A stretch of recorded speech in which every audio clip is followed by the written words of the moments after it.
कुछ अनकही कहानियाँ जहाँ हर कहानी कुछ कहती है। संघर्ष से सफलता तक के इस सफ़र में आज हम मिल रहे हैं एक ऐसी शख्सियत से जिन्होंने अपने जीवन के सबसे कठिन पल को अपनी सबसे बड़ी ताकत बना दिया। उत्तर प्रदेश के बस्ती जिले से ताल्लुक़ रखने वाली उषा विश्वकर्मा सिर्फ एक नाम नहीं बल्कि हिम्मत और बदलाव का प्रतीक है। 2006 में 18 साल की उम्र में यौन हिंसा के प्रयास से बचने के बाद उन्होंने 2011 में रेड ब्रिगेड की स्थापना की। एक ऐसा आंदोलन जो महिलाओं और लड़कियों को आत्मरक्षा सिखाकर उन्हें निडर और सशक्त बनाता है। उनकी संस्था आज तक 2.5 लाख से अधिक लड़कियों को निशस्त्र कला जैसी अनोखी और तेज आत्मरक्षा तकनीक सिखा चुकी है, जिसमें महिलाएं केवल 20 सेकंड में खुद को बचा सकती हैं। रेड ब्रिगेड ने सिर्फ आत्मरक्षा ही नहीं बल्कि सामाजिक बदलाव की कई पहल की हैं, जैसे बाल मंच, बच्चों में जागरूकता और आत्मविश्वास जगाने का मंच, वीरांगना वाहिनी ऐसी सशक्त महिलाओं का नेटवर्क जो अन्य महिलाओं की सुरक्षा और सशक्तिकरण के लिए अग्रसर है, रात का उजाला अभियान और good touch bad touch workshops जो महिलाओं और बच्चों की सुरक्षा पर केंद्रित है। उषा के काम को न केवल देश भर में बल्कि अंतर्राष्ट्रीय स्तर पर भी पहचान मिली। उन्हें मिले प्रमुख सम्मान और पुरस्कारों में शामिल हैं 100 विमेन अचीवमेंट अवार्ड, रानी लक्ष्मीबाई अवार्ड, देवी अवार्ड, पूर्व राष्ट्रपति प्रणब मुखर्जी द्वारा सम्मान, कौन बनेगा करोड़पति में 12 लाख की जीत, अमिताभ बच्चन और प्रियंका चोपड़ा जैसी हस्तियों से सराहना। आज कुछ अनकही कहानियाँ के इस एपिसोड में हम सुनेंगे उषा विश्वकर्मा की वो यात्रा जहाँ एक पीड़ित युवती लाखों के लिए प्रेरणा बन गई। नमस्कार, मेरे YouTube चैनल में आप सभी का स्वागत है। जैसा कि आप सब जानते हैं, मेरे YouTube चैनल का नाम है कुछ अनकही कहानियाँ, हर कहानी कुछ कहती है। तो आज मैं आप लोगों को संघर्ष से सफलता तक के दूसरे एपिसोड में एक ऐसी महिला से मिलाने वाली हूँ जिनका नाम है उषा विश्वकर्मा। उषा, सबसे पहले लोग यही जानना चाहेंगे कि रेड ब्रिगेड क्या है और कैसे रेड ब्रिगेड आपने सोचा कि मुझे इसको लेकर आना है। रेड ब्रिगेड तो खैर अब लोग जान रहे हैं, लेकिन कभी ऐसा कुछ प्लान नहीं था कि इस तरह की कोई संस्था बनेगी और मैं काम करूंगी और इस तरह के आगे बढ़ूंगी। मतलब ये तो एक स्थिति और परिस्थिति की देन है कि मैं स्लम्स बस्ती में बच्चों को पढ़ाती थी और 2006 में जब मैं बच्चों को पढ़ा रही थी तो वहीं के ही साथी ने मेरे साथ बलात्कार की कोशिश की। और हम सुनते हैं बलात्कार यहाँ हो गया वहाँ हो गया, टीवी में देखते हैं और अखबारों में भी पढ़ते हैं, तो वो बहुत अलग होता है कि ठीक है वो कोई हमने न्यूज़ पढ़ी कि ओ इस लड़की के साथ घटना हुई, मतलब वो सेकंड्स अफसोस होता है, फिर हम चैनल बदल देते हैं और फिर कोई कॉमेडी फिल्म देखने लगते हैं या कुछ भी देखने लगते हैं। तो वो जो घटना है आपको सेकंड्स में ही गायब हो जाती है और आप उससे बाहर निकल आते हो। लेकिन जब बलात्कार किसी लड़की के साथ होता है वो बहुत अलग होता है, उसको सेकंड्स नहीं लगते हैं भुलाने में, वो शायद उसका जन्म वो खत्म हो जाता है। जब मेरे साथ ये घटना हो रही थी, मेरे खुद का एक दोस्त था जो मेरे साथ बच्चों को पढ़ाता था। वो पूरे समय करीबन हम लोग 10 से 12 घंटे एक साथ रहते थे, सुबह 8 से लेकर शाम 5-6 बजे तक। एक दिन था कि चलो हम वाउचर लेके आते हैं, क्योंकि सबका अपना एक महीने का होता है कि हाँ आपको वाउचर सबमिट करना है, कुछ आपको सपोर्ट लेना है। तो उस दिन भी ऐसा हुआ कि बोला कि मैं अपना वाउचर घर पे भूल गया हूँ। तो हमने कहा ठीक है घर पे चल के फिर लेते हैं, फिर उधर मीटिंग में चलते हैं। उसके पहले भी मैं उसके घर गई थी, 1-2 बार गई थी।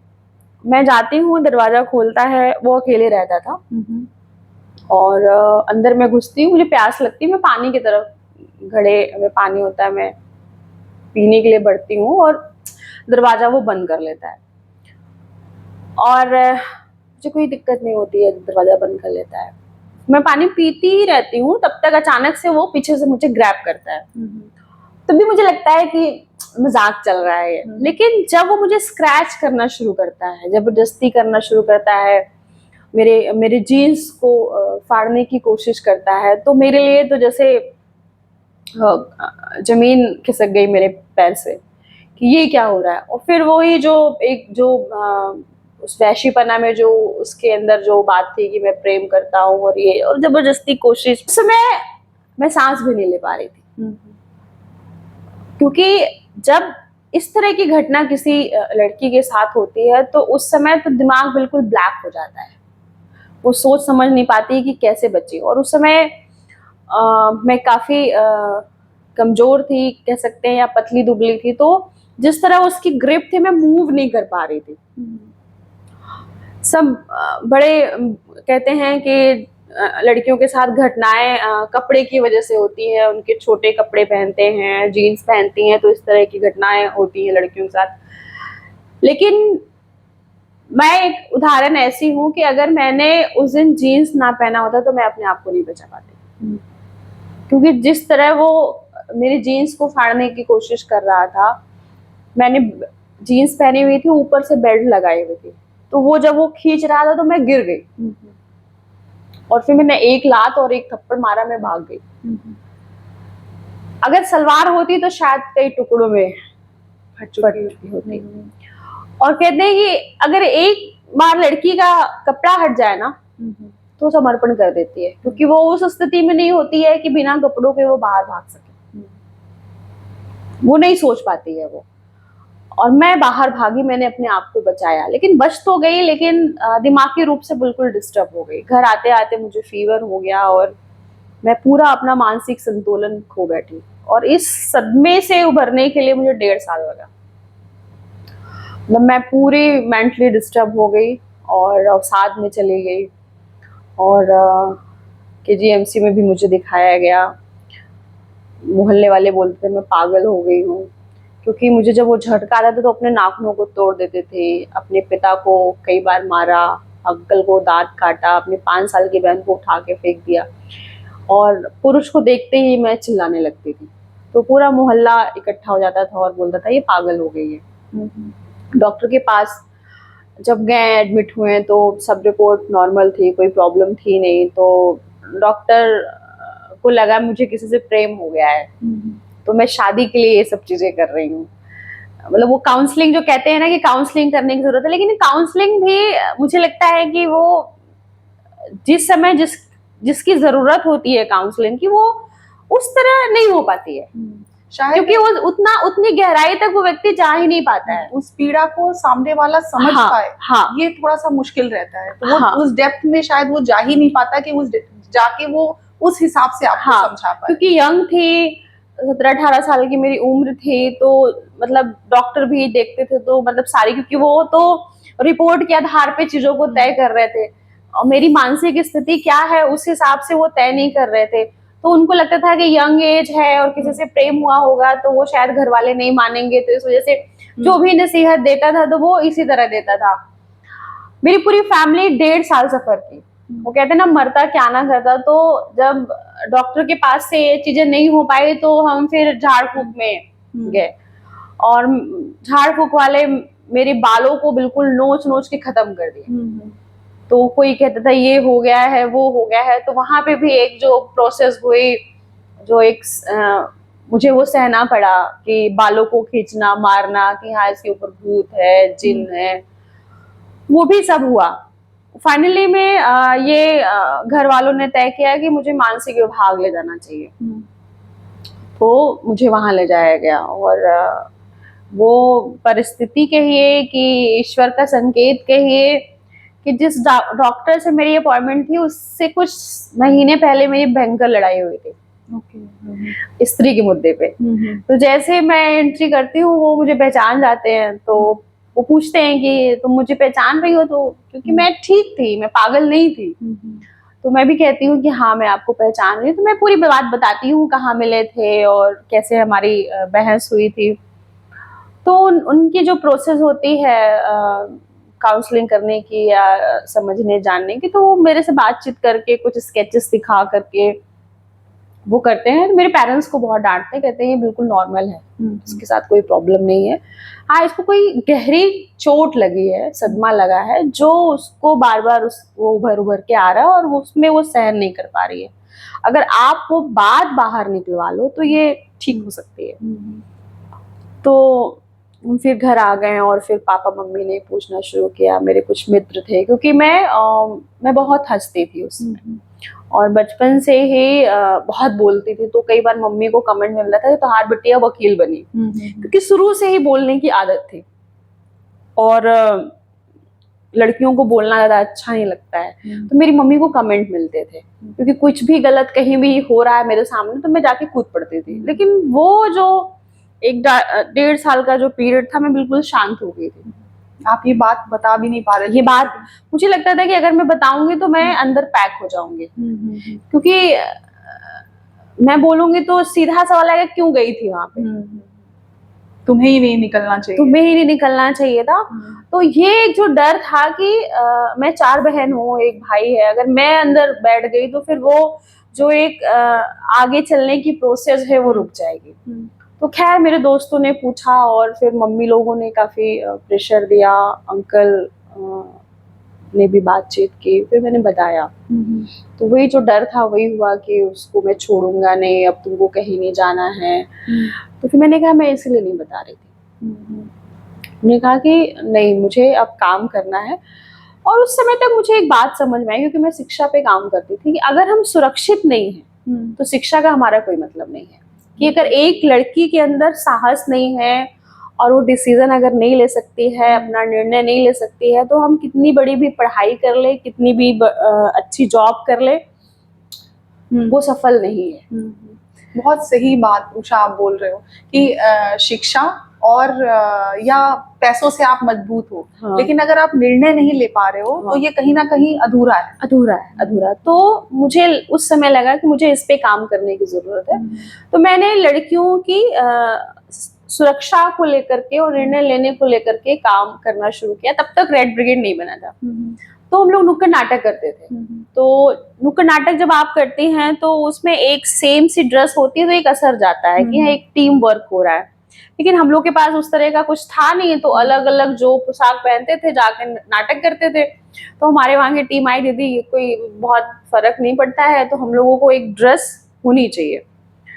तो उस पर चर्चा होने लगी, क्योंकि पैसे भी उस समय नहीं थे। तो जो भी कॉपी किताब का थोड़ा बहुत सपोर्ट करते थे, तो उनसे कहा हमने कि हमको 15 लोगों के लिए कपड़ा चाहिए। तो उन्होंने कहा ठीक है, हम आपको सपोर्ट कर दे रहे हैं। तो अब आ गया पैसा, तो कपड़े में क्या, क्योंकि उस एरिया में सलवार सूट ही अलाउ था घरों में, अमूमन मेरे घर में भी वही था।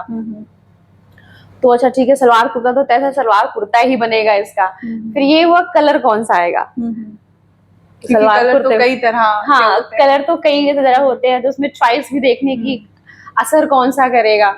तो उस पे एक अच्छी 15 लोगों की बहस हुई घंटों। तो फिर घंटों बाद ये तय हुआ लाल और काला। तो फिर मैंने पूछा भाई लाल काला क्यों? तो फिर लड़कियों ने कहा कि लाल मतलब संघर्ष और खतरा, ब्लैक मीन्स विरोध, कि हमारे साथ अगर कुछ गलत होता है तो मुझे विरोध करना भी आना चाहिए। तो ये हमारा ड्रेस कोड है, मतलब ये सिंबॉलिक है। हाँ, कि हम खतरे से निपटना है और विरोध करना है। हाँ जी। तो लाल कुर्ता, काली सलवार, काला दुपट्टा, हम उसको पहन के निकलने लगे।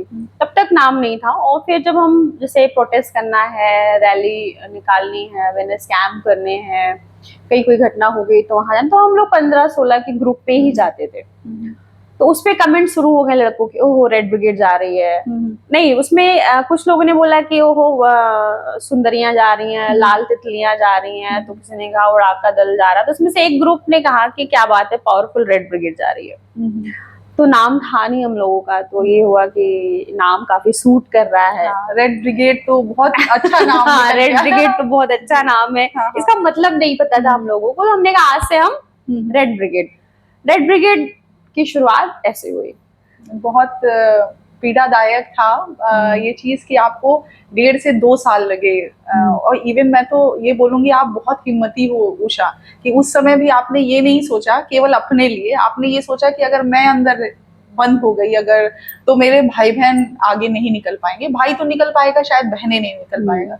और मैं इस चीज को बहुत ही ज्यादा मतलब प्रशंसा करती हूँ कि आपके दिमाग में उन 1.5 सालों के बाद में जब आप निकल के आई तो आप ये सोच पाए कि मुझे अब अपनी जैसी लड़कियों के लिए कुछ जगह बनानी है।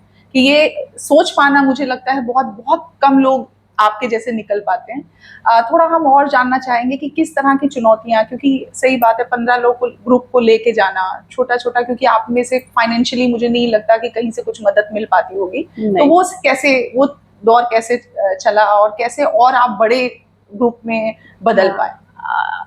सबसे बड़ा चैलेंज था कि लड़कियों के साथ काम करना, क्योंकि बहुत सारी बाउंडेशन होती है। जब हम लड़कियों के साथ काम करते थे तो एक जो माध्यम था शिक्षा का, कि लड़कियों को हम शिक्षा से जोड़ पाते थे कि पढ़ना इम्पोर्टेंट है, तो एक बहाना था जो हमारा सेंटर चलता था, वहां पे हम कलेक्ट हो जाते थे। आगे की बात कैसे हो तो उसके लिए छोटी छोटी ट्रेनिंग करवाना, ठीक है, वहां तक तो ठीक रहता था, लेकिन जैसे ही बाहर जाने की बात होती थी तो बहुत सारे बाउंडेशन कि तुमको खाना बनाना है, तुमको ये करना है, वो करना है, तुमको खाना बना के जाना है। तो जब ये निर्भया केस हुआ तो हम करीबन 1.5 महीने तक प्रोटेस्ट किए और हम सुबह 8:30-9 बजे तक जीपीओ पे आ जाते थे। उसमें भी मतलब घर का इतना सफर करना पड़ा है कि घर में पेरेंट्स बोलते थे कि तुम जाओगे तो तुम्हारे हिस्से का काम कौन करेगा। तो लड़कियों ने एक्सेप्ट किया। वो सुबह 5 बजे 4 बजे उठती थी, सारा काम घर का खाना बनाना, झाड़ू पोछा बर्तन जो भी उनके जिम्मे होता था वो करती थी, और शाम को जब वो 7-8 बजे आते थे तो फिर उनको करना रहता था, और दिन भर हम चिल्लाते थे यहाँ पे। तो एक लड़की के लिए बाहर निकलना ही सबसे बड़ी चुनौती है, और घर में परिवार को कैसे साथ लेके चल सके, क्योंकि उनकी वो जो उम्र थी वो कोई 16 साल की थी, कोई 17 साल की थी, उसमें 18 साल की कोई नहीं थी, सिर्फ मैं थी। तो क्योंकि वो डिसीजन भी नहीं ले सकती थी, वो कानून भी नहीं उनको अलाउ करता, लेकिन परिवार के साथ कैसा सामंजस्य बनाए या कैसे उनको समझाए, उसको लेकर के ये चुनौती थी। उसको लेकर के जब हम लोग ये काम आगे बढ़ा तो एक जो बड़ा सवाल आया, क्योंकि जब ये निर्भया केस हुआ तो इसमें ये था कि हम नहीं बचा पाए अपने आप को।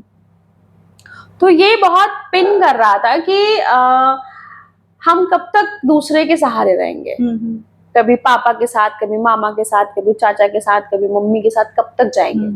कितनी सही बात है कि कब तक जाएंगे। हाँ, कभी तो ऐसा टाइम आएगा ना जब हमें अकेले निकलना पड़ेगा। तो उसके लिए हमारी क्या व्यवस्था होगी, हमारी क्या सुरक्षा होगी। तो पूरे देश में चल रहा था कि आपको आत्मरक्षा सीखनी चाहिए, तो हमने भी सीखा। हम लोगों ने जब ये शुरू हुआ तो हम लोगों ने मार्शल आर्ट यहाँ से सीखा। उस समय थोड़ा सोशल मीडिया ज्यादा एक्टिव थी, तो जब हम लोग ने ये मार्शल आर्ट सीखा, और क्योंकि ज्यादातर लड़के हमारे ग्रुप में सर्वाइवर थी, और सोशल मीडिया पे हमने डालना शुरू किया, तो पता चला कि अलग अलग कंट्रियों से लोग आकर के हम लोगों पर डॉक्यूमेंट्री करने लगे। तो मुझे समझ नहीं आ रहा था, एक छोटे से कस्बे की लड़की जिसका कोई अपना मतलब परिचय नहीं है, जिसको लोग जानते नहीं है, वो कहीं जर्मनी से आ जा रही है मीडिया, तो कहीं ऑस्ट्रेलिया से, कहीं अमेरिका से, कहीं अल जजीरा। मुझे समझ में नहीं आ रहा था कि इतनी भीड़ क्यों है। तो मैंने एक साथी से, जो ऑस्ट्रेलिया से एक पत्रकार आए थे, मैंने पूछा ये बताइए कि हम लोग उस तरह के लोग नहीं हैं जो आप लोग भीड़ लगा करके आ जा रहे हैं, आप लोग क्यों हम लोगों पे डॉक्यूमेंट्री कर रहे हैं। तो उन्होंने बहुत सुंदर बात कही, बोली कि आप लोग, जैसे हम बहुत सारी डॉक्यूमेंट्री करते हैं लेकिन वहां पे सिर्फ पीड़ा दिखती है, वहां पे जीवन नहीं दिखता। मेरे पास ये साथ हो गया, मैं क्या करूं, मैं तो बेचारी हूँ, लेकिन आप जीने की उम्मीद दे रहे हो कि ठीक है मेरे साथ ये घटना हुई, आगे निकलते हैं, एक्सीडेंट हुआ, ठीक हुआ, हम आगे अपना जीवन देखते हैं। तो आप उम्मीद दे रही हो लोगों को, इस वजह से लोग आ रहे हैं। तो जब ये हम लोगों ने शुरू किया तो 5 देशों के लोग आए हम लोगों को ट्रेनिंग देने। जैसे अमेरिका के लोग आए, ऑस्ट्रेलिया के लोग आए, फ्रांस के लोग आए, इंग्लैंड के लोग आए कि हम ट्रेनिंग आपको देंगे। तो हम लोगों ने 5 देशों से ट्रेनिंग ली, और ज्यादा आत्मविश्वास बढ़ गया। तो हमको लगा कि अब हम लोगों को ट्रेनिंग देने जाना चाहिए। तो हमने एक कैंप करवाया 2013 में, 25 सर्वाइवर का 5 दिनों का कैंप करवाया और हमने उनकी ट्रेनिंग शुरू की सेल्फ डिफेंस सिखाने की। कौन survivor? Rape survivor, gang rape survivor, इस तरह की उत्तर प्रदेश से कई जिलों से लड़कियों को हम लोग बुलाए थे जिन्होंने ये घटना झेली, उनके साथ ये ट्रेनिंग के लिए। तो जब हम उनके साथ ये सेल्फ डिफेंस की ट्रेनिंग कर रहे थे तो हम वहां फेल हो गए, क्योंकि हमने जो ट्रेनिंग ली थी वो स्पेस के लिए थी, किक और पंच और एल्बो के लिए थी, थ्रो के लिए थी। तो जब हम उनको ये ट्रेनिंग दे रहे थे तो वहां हम फेल हो गए। उन्होंने कहा आप मुझे किक पंच बता रहे हो, लेकिन जब मेरे साथ घटना हुई तो ये तरीका नहीं था। वो बता के नहीं आया था कि मैं आपके साथ बलात्कार करने जा रहा हूँ।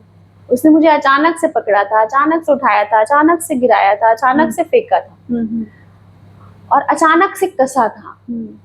और उस समय हमारे पास कोई स्पेस नहीं था, हम बिल्कुल क्लोज थे, उसमें हम सांस भी नहीं ले पा रहे थे। तो ये मैंने भी उसको महसूस किया। और ये विधा उसमें काम नहीं आती, क्योंकि हम तो सांस ही नहीं ले पा रहे थे ना, हमारा कुछ मूव ही नहीं कर रहा था, तो हम कैसे बचते। तो हमने भी उस पर गौर किया, बात तो सही है। तो हम निराश हो गए, हमको लगा फेल हो गए हम, और ये नहीं हो सकता। लिए आप तैयारी कर रहे हैं वो कहीं ना कहीं लगा आपको कि हमें और कुछ और तरीके। और मैं बहुत निराश हो गई, और जब मैं बैठ गई तो फिर आए उन लोग, बोले कि देखिए मेरे साथ जो होना था वो हो गया, लेकिन हम चाहते हैं कि जैसे जैसे मेरे साथ घटना हुई थी हम बताना चाहते हैं, उसको देख के आप कुछ बना सकती हैं, तो आप बना सकती हैं। तो हमने उस पर काम करना शुरू किया और करीबन 30 टेक्निक बनाई, जिसका नाम रखा निशस्त्र कला। निशस्त्र कला जो है वो 5 से 10 सेकंड में आप अपने आप को कैसे बचा सकती हैं, और बिना ताकत के। एक 13 साल की लड़की भी एक कुंटल व्यक्ति को चित कर सकती है। तो वो तरीका हम लोगों ने सीखा, और उसके माध्यम से अभी तक हम लोग करीबन 2.5 लाख लड़कियों को ट्रेनिंग दी है पूरे देश में।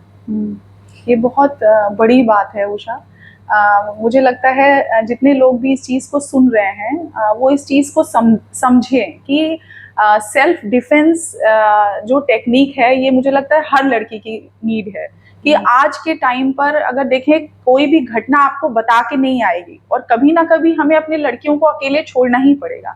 आज जिस तरीके से लड़कियां बाहर निकल रही हैं, स्कूल, कॉलेज, इवन इंटर के बाद बड़े कोर्सेज करने बाहर निकल रहे हैं, तो मुझे लगता है कि हमें उषा की कहानी से, और उषा लगातार इस मुहिम में जुड़ी हुई है तो वो ज़्यादा अच्छे से इस चीज़ को समझ रही हैं। तो मुझे लगता है कि सेल्फ डिफेंस अगर हम जहाँ तक लड़कियों को सिखा सके, ये उनके लिए हम शिक्षा के अलावा हम मदद कर रहे हैं लड़कियों को।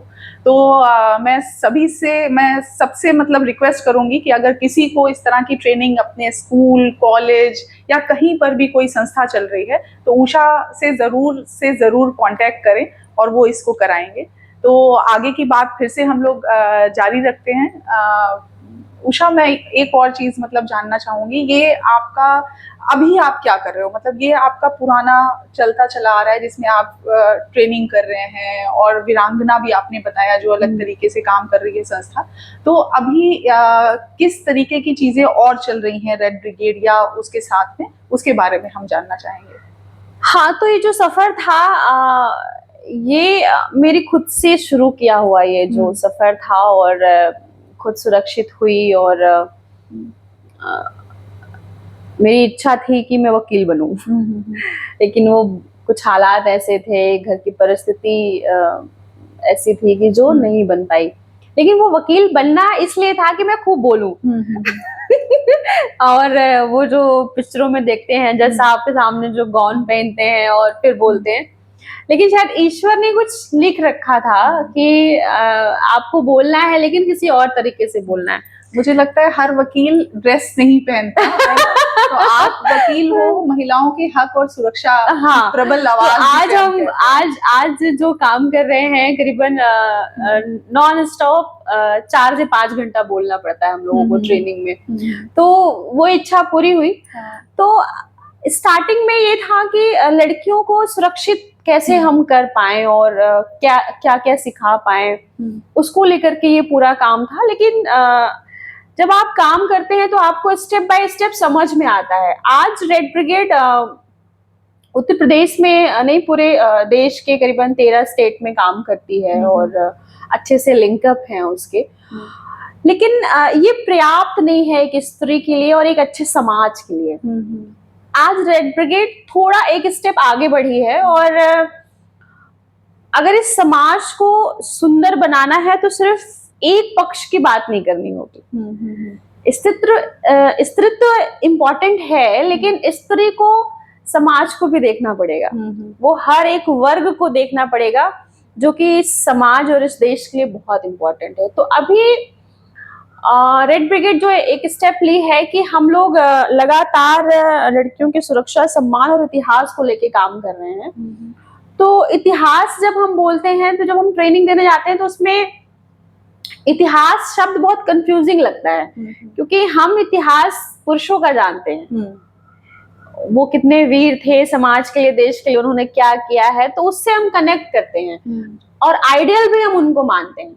लेकिन स्त्री का कोई आइडियल नहीं है, पुरुषों का बहुत आइडियल है। स्त्री भी उन्हीं के ही चेहरे जानती है। तो हमने फिर इस पे एक खोज की और एक रिसर्च किया कि 1857, बहुत लंबा नहीं जाते हैं हम, 1857 से लेके 1947 तक कितनी हमारी वीरांगनाएं रही जिन्होंने भी इस देश के लिए अपना समर्पण, अपनी आहुति दी है।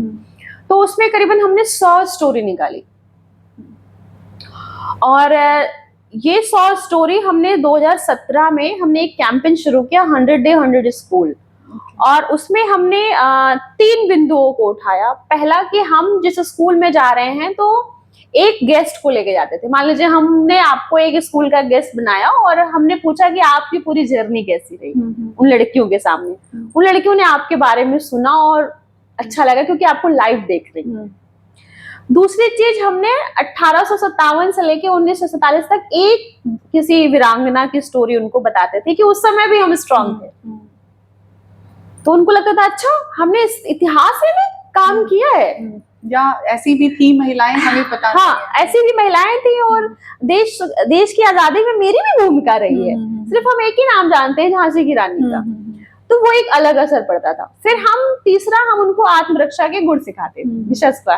तो भूत, भविष्य और वर्तमान तीनों को साथ लेके चलते थे। और जब ये कार्यक्रम होता था तो वो एक जो चमक होती थी लड़कियों के मन में और आंखों में जो होती, तो वो एक अलग ही अंदाज होता था। तो इसी कहानी जब हम सुनाते थे तो उसी में एक नाम सरोजिनी नायडू का भी आया। सरोजिनी नायडू के नाम से सब परिचित हैं, आप परिचित हैं, हम परिचित हैं, क्योंकि क्लास में पढ़ाया जाता है वो। लेकिन वो पढ़ाया सिर्फ इतना जाता है कि वो एक कवित्री थी, महिला राज्यपाल थी और अच्छी कविता लिखती थी, वो भी अंग्रेजी में। इसके आगे नहीं। बिल्कुल, हाँ। तो जब हमने उनको पढ़ा तो ये जाना कि मतलब उनकी चारों बेटियों ने शादी नहीं की देश के लिए। और नमक आंदोलन हुआ, किसने किया? आप क्या कहेंगे? गांधी जी ने। उस समय तो जेल में थे गांधी जी। सरोजिनी नायडू ने उसको लीड किया। कितनी छुपी हुई कहानियां हैं। और फिर ये एक बात और नहीं पता चली कि उस समय हम 1 लाख लोग जेल में थे, लेकिन उसमें 17,000 महिलाएं भी जेल में थी। अपने कविता किताब में लिखती हैं कि महिलाओं को पढ़ने से ज्यादा यात्राएं करनी चाहिए, क्योंकि यात्राओं से वो ज्यादा सीखती हैं। पढ़ना इंपॉर्टेंट है, लेकिन पढ़ने से ज्यादा उनको जितना वो घूम सके, जितना वो बाहर निकल के देख सके, उनका आत्मविश्वास बढ़ेगा। गौरव प्रेरणा यात्रा नाम दिया और करीबन हम लोग 50 शहरों से वो यात्रा गुजरी और 5 स्टेट से हम लोग आए और इसको कैसे लोकप्रिय बनाया जाए, इसको लेकर के पूरी यात्रा में चर्चा थी। और हमने राजपाल भवन में, तब नाइक जी जी थे उस समय, तो उन्होंने हम लोग का वेलकम किया और वहाँ पे ये समापन हुआ। और उस दिन से हम लोग हर साल ये यात्रा निकालते, हर साल कुछ ना कुछ कार्यक्रम लेते थे। उसी बीच में ये चर्चा हो रही थी कि हम लोगों को कुछ महिलाओं का संगठन बनाना चाहिए, वो संगठन हो, उसकी कोई बाउंड्री ना हो कि हर औरत बोल सके ये हमारी बात है, ये हमारा संगठन है, और उस संगठन में सिर्फ महिलाओं की बात ना हो। बिल्कुल। महिलाएं समाज और देश का नेतृत्व तो कैसे कर सकती हैं, उसकी बात हो। लीडरशिप कैसे आए। और उसमें एक चीज हम लोग ने और भी ऐड की, तो वहां पे अगर हमारी भागीदारी नहीं है तो हम कितनी भी बात कर ले सुरक्षा की, स्वास्थ्य की, रोजगार की, वो बात नहीं हो पाएगी। तो इसके लिए भी महिलाओं को तैयार करना जरूरी है। तो वीरांगना वाहिनी अभी नेतृत्व कैसे करे महिलाएं, उसको लेकर के अभी पूरे उत्तर प्रदेश में काम कर रही है। बहुत ही मतलब जो भी आपने अभी बातें की, चाहे वो वीरांगना की हो, रेड ब्रिगेड की हो, इसके पीछे जो कॉन्सेप्ट है उषा, वो केवल और केवल मुझे लगता है कि समाज के लिए। हाँ। मतलब कहीं पर भी आपका केवल दिमाग, मुझे इतनी देर से जब मैं आपसे बात कर रही हूँ, तो कहीं ना कहीं आपके केवल उद्देश्य यही है कि कैसे महिलाओं की भागीदारी को हम सुनिश्चित करा पाए। बिल्कुल, और बिल्कुल। हर एक फील्ड में महिला की भूमिका होनी ही चाहिए, इस पर आप लगे हुए हैं। मैं नेक्स्ट क्वेश्चन आपसे ये पूछना चाहूंगी कि कुछ 2-3 या एक कोई महिला की चीजें बदली हों आपके साथ जुड़ने पर, कोई ऐसी कहानी जो आपको बताना चाहेंगे कि हाँ इस महिला की हमसे जुड़ने के बाद में ये कहानी उसकी बदल गई। बहुत सारी ऐसी लड़कियां हैं, मैं एक नहीं 2-4 स्टोरी बताऊंगी। एक तो अभी मेरे साथ ही एक बच्ची रहती है, 12 साल की उम्र में उसके सगे दादा ने उसके साथ करीबन 6 महीने तक जबरदस्ती की। उस लड़की 12 साल की बच्ची ने डिसीजन लिया और वो शेल्टर होम में गई, और वो 18 की हुई तो आज रेड ब्रिगेड में काम कर रही है और एक अच्छी लीडर है। और वो कहती है कि उसको लीडर बनना है। आज उसको जो भी देखता है वो एक अच्छा भाषण देती है, अच्छी समझ रखती है, अच्छा केंद्र चला रही है। ऐसे ही जो रेड ब्रिगेड से एक बच्ची जुड़ी थी, आज वो डॉक्टर है। कुछ लड़कियां बैंगलोर में जॉब कर रही हैं, कुछ हैदराबाद में जॉब कर रही हैं, कुछ लड़कियां दिल्ली में जॉब कर रही हैं, और कुछ लॉयर बन गई हैं। और इसमें एक चीज इम्पोर्टेंट है, ठीक है, पद तो जिसको जो बनना है वो बन रहा है, लेकिन एक उसमें एक बहुत अच्छी बात है कि वो उनका खुद का डिसीजन होता है। और वो जहां भी जाएंगी मुझे लगता है अपने जैसे लड़कियों को वो स्ट्रॉन्ग बनाएंगी, है ना। मतलब वो जो आप सोच एक दे रहे हो ना, जितने लोग आपसे जुड़ रहे हैं और आगे जा रहे हैं, वो आपकी एक सोच को लेके जा रहे हैं। तो आगे के क्या आपके फ्यूचर प्लान्स हैं, मतलब ये हम जानना चाहेंगे। आगे के जो अभी हम लोग अगले साल जो कार्यक्रम ले रहे हैं, अभी हम लोगों ने इस वर्ष वीरांगना वाहिनी का स्थापना सम्मेलन किया था गांधी भवन में। करीबन उसमें 1500 लड़कियों ने पार्टिसिपेट किया था, और वो हर एक लड़की कह रही है कि मतलब मैं तैयार हूँ।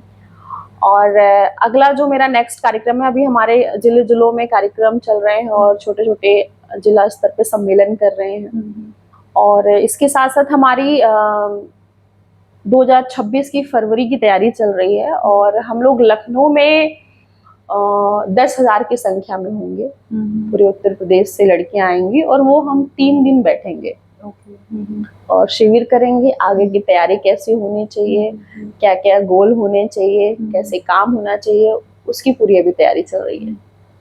उषा, आखिरी में बस एक प्रश्न और मैं पूछना चाहती हूँ। प्रश्न तो नहीं है, लेकिन जो हमारे युवा जन हैं उनके लिए आप क्या मैसेज देना चाहते हो। मुझे लगता है ये बहुत जरूरी है, जिस गहन चीजों के बारे में हम आज चर्चा कर रहे हैं, मुझे लगता है ये बातें आजकल के युवाओं तक भी जाना चाहिए। बहुत सारे लोग आपके साथ जुड़े हैं, तो क्या मैसेज देना चाहेंगे उन लोगों को आप। देखिए, युवा वर्ग जो सबसे ज्यादा परेशान है वो बेरोजगारी से। अगर हम सरकारी नौकरी की बात कर रहे हैं तो आप किसको नौकरी मानती हैं? सिर्फ कंप्यूटर चलाना या कुर्सी पे बैठना ही सरकारी नौकरी नहीं होती। भाई, आपके घर में दूध आता है, मेरे घर में दूध आता है, क्या पर्याप्त मात्रा में आता है? शायद नहीं। शायद नहीं। अब तो एक संपन्न घर की स्त्री हूँ, ठीक। भाई अगर हम छोटा सा उदाहरण दे सिर्फ दूध का,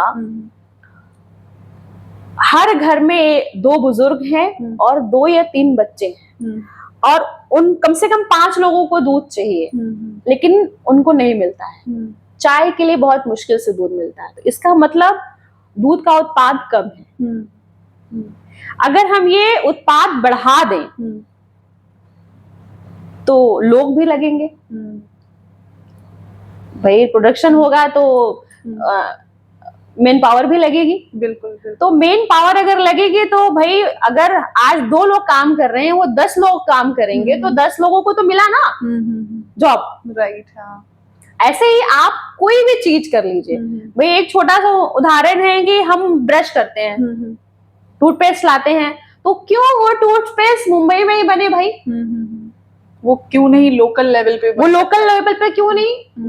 भाई सबको ही आईएएस पीसीएस थोड़ी ना बनना है। छोटे छोटे उद्योग लगा के, जैसे बहुत अच्छा उदाहरण आपने दिया, एक टूथपेस्ट वाला और एक दूध वाला, कि ये छोटे छोटे बिजनेसेस को कहीं ना कहीं सब्सिडाइज कर दिया जाए और उनको शुरू किया जाए लोकल लेवल पे। क्यों हम बड़े बड़ी चीजों को देखें? इवन आज सरकार वही लोकल पर ज्यादा ध्यान भी दे रही है, बट इस पर और पॉलिसीज बनाने की जरूरत है, ताकि आजकल के युवा हर किसी को काम मिल सके, चाहे वो छोटा हो चाहे बड़ा। भाई मुझे गारंटी चाहिए कि मुझे इतना पैसा मिले कि मैं अपना सम्मान पूर्वक जीवन जी सकूं।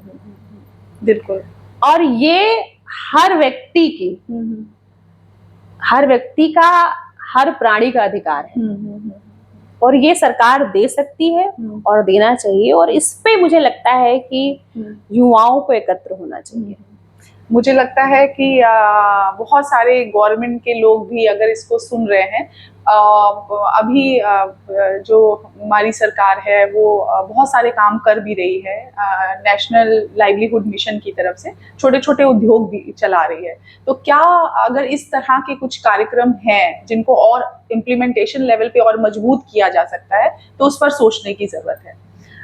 उषा, एक और आखिरी में जब मैं आई तो मैंने यहाँ बहुत सारे बच्चों को देखा, ये आपका ऑफिस है, तो कुछ आप बता रहे थे 18-20 लोग आप लोग रहते हैं। थोड़ा सा मैं इसके बारे में जानना चाहती हूँ कि कैसे, मतलब ये बहुत बड़ी बात है, आज हम अपने 4 लोग का परिवार लेके नहीं चल पाते हैं, है ना? आप 18-20-25 लोगों को एक घर में रख के चल रहे हैं। तो थोड़ा सा मैं चाहूंगी, और मेरा उद्देश्य है ये इसलिए भी है कि कहीं ना कहीं अगर कोई इस पे उषा का सहयोग कर सके, है ना, कि छोटा मोटा फंड को भी दे सके, तो बहुत बड़ी बात है। तो उषा प्लीज आप ये भी तो हम जहाँ बैठे हैं, तो एक ये समूह मैत्री आश्रम के नाम से है, और मैत्री आश्रम जब हम बोल रहे हैं तो ऐसा कोई साधु संत नहीं बैठा हुआ है जिसकी दाढ़ी हो, कुर्ता पहना हो या साध्वी टाइप का हो, ऐसा कुछ नहीं है।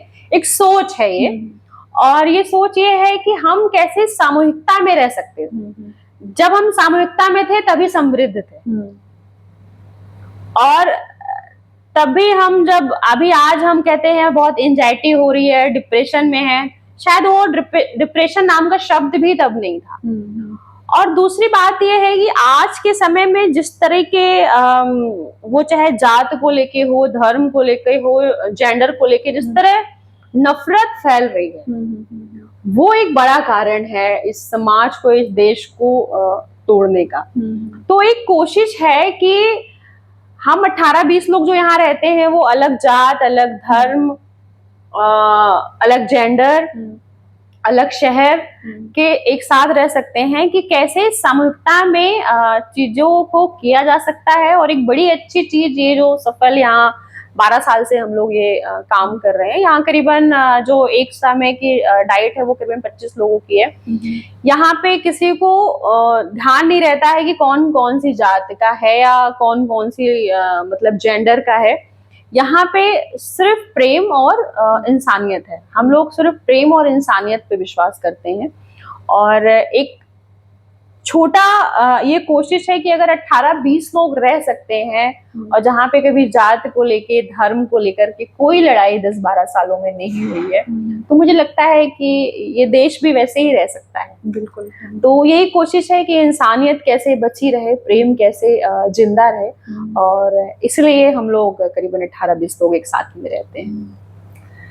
तो आज हमारी उषा से बात हुई और आप लोगों ने भी उषा को सुना, और मुझे लगता है कई लोग उषा की कहानी से प्रेरणा लेंगे, और ना केवल वो आज अपने लिए नहीं, वो पूरे समाज और महिलाओं के लिए सोच रही हैं।